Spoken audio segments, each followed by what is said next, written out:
We were about 2 months before the Olympics. We decided we were going to go to one World Cup regatta. We wanted to go to Lucerne World Cup, very classic regatta, and we were going to basically show the world that we are still the world champions, we are still the best. So we went into that regatta as current world champions. Now, our coach, he's an older fellow, and he likes to, well, he's British, so he's a taskmaster. He's been named as a taskmaster. And he said to us, we're going to this regatta, the only one. You guys need to win this regatta by 3.5 seconds. I'm a 3-time world champion. I have only ever won. The biggest margin I've ever won by was 2.5. He wanted us to win by another second on top of that. Remember I said the boat's 60 feet long? A boat length is 3 seconds. So he wanted us to win a World Cup regatta by open water, which never happens. That was the goal. So we went into this regatta with that lofty, lofty goal. We get into the final, and it actually was the Chinese who we were racing against. They were the big competition. And we were going toe-to-toe with them. We were getting to the 1,000. We were starting to get to that boat length, and we were getting to the 1250. Now we've got the boat length, and I'm trying, and I'm encouraging them, pulling all these tricks out of the bag, and we cannot get any more. We get to the finish line, cross the finish line, 3.07 seconds. And it was huge. In rowing terms, that is huge. Huge margin. We actually had slight open water on the Chinese, and that's huge. Remember getting my... The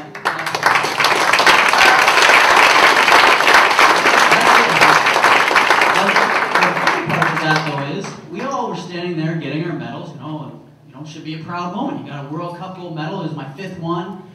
Get back to the boat. Something didn't feel right, though. I got back to the boathouse. We were debrigging the boat, and I went up to one of my teammates, and I said, does something feel off to you? What is it? Does it feel like we lost? And he's like, yeah, it really feels like we lost. We just won a World Cup gold medal, won it by 3.07 seconds, and I felt like I lost.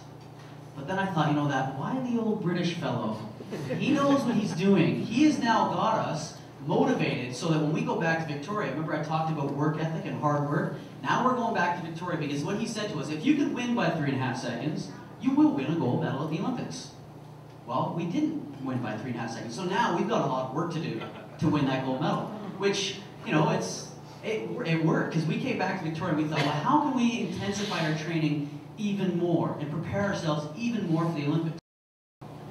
Now, going to the Olympics, it's a really special thing to be able to go to the Olympics. There's a lot of athletes out there that just want to go to the Olympics. That's their goal. And I remember in 2000, after I came back from 2004, we had a devastating Olympics. We finished 5th. We were supposed to win a gold medal for Canada. We didn't. And I was devastated by it. And I remember people coming back, look, congratulations though, you made it to the Olympics. And I was like, you know what, that wasn't my goal. My goal was to win the Olympics. So coming into this Olympics in Beijing 2008, there was 7 of the 9 of us had been to Olympics before. One of us had an Olympic silver medal. And to him, that was actually a disappointment. He was not happy with it, the silver medal at the Olympics. So even as current world champions, we were going in, labeled the best, labeled that we were supposed to win again in the papers. Canada, ticket office, actually Sports Illustrated marked us down for a gold medal at the Olympics. So the pressure was pretty high. But we knew that going into that final, it was going to be the hardest race of our lives. I knew I was going to have to push the guys into excruciating pain and beyond, push them farther than they think that they could have pushed themselves. And that's the way we got into it. I started getting into this mentality of thinking, you have to make it happen. In any race, in any game, whatever you're doing, people aren't going to hand you anything. No one will hand you anything. People will only take it from you when you're in sports. And so I had to make sure that the guys were going to make it happen with every single stroke. Focus is what you say you're going to do. We said we were going to win a gold medal. So if we were focused, that was what we had to do. We had to do what we were saying we were going to do. Everything we did was, is this going to win us a gold medal? Is staying up till 1 o'clock going to win you a gold medal? Well, the answer is no, so go to bed at 9:30 or 10. No sex either.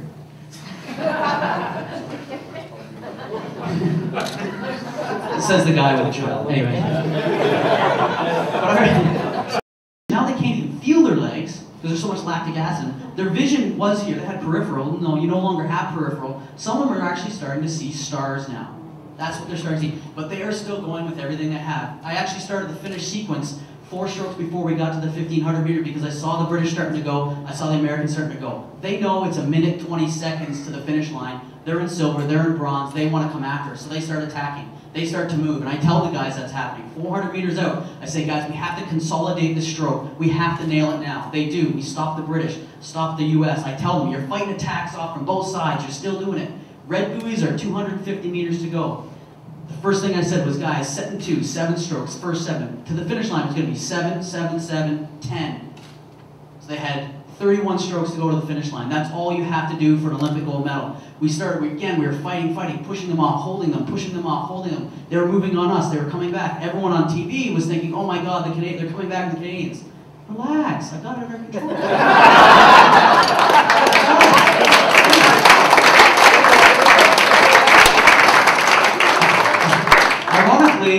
Ironically, I didn't realize I was doing this because I never do this, but about 250 meters to go, I started to get a little bit of a teeth smile, you know? And then 200 meters to go, a little more. And this is the guy in front of me, our captain Kyle, he was telling me this. And then 150 meters to go, he's like, I knew we had it, 150 meters to go. You were showing all this teeth, smiling, making the calls, and it's as if it was over. And I still had another 15 strokes to go, busting my gut here. But the best time for me was 5 strokes to go. I've talked to some of the guys, they said, at 5 strokes to go, I said, 5 more and you will be Olympic champions. And the guy said, those were 5 of the hardest strokes I've ever done, 5 of the hardest strokes that have ever hurt me the most. But the joy when we crossed that line, and I said to the guys, you're done. And the first thing I did, jumped straight up into the arms of the stroke man and our captain right in front of me. We hug, give the high five and stuff, we're all yelling, we look back to the crowd and our families and everything are back there. It's one of those euphoric moments that I actually still, whenever I watch the race, I watch it at home once in a while, and I still get shivers up my spine, and I was there. And it's just one of those awesome things. It was great for me to be able to have my wife there, my daughter was there as well, and my mom was there. It was really special for her and I because she'd gone through a lot with me as a kid. And to have it come full circle from not having done well in the Athens Olympics to pulling it through in the gold medal for Canada was really, really big for us.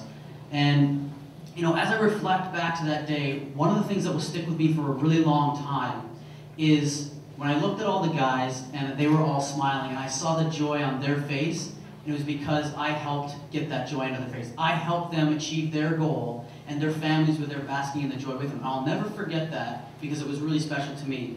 And I hope that all of the players here tonight, I hope your seasons start out really well, but I want you to all be committed and dedicated not only to the team, but more so dedicated to each other because it's a team, it's a teamwork you have, it's pushing yourselves and pushing your teammates that are going to put you through the trenches. There's no substitution for hard work, and I hope you guys work hard all year and get the success that you deserve. Thank you very much.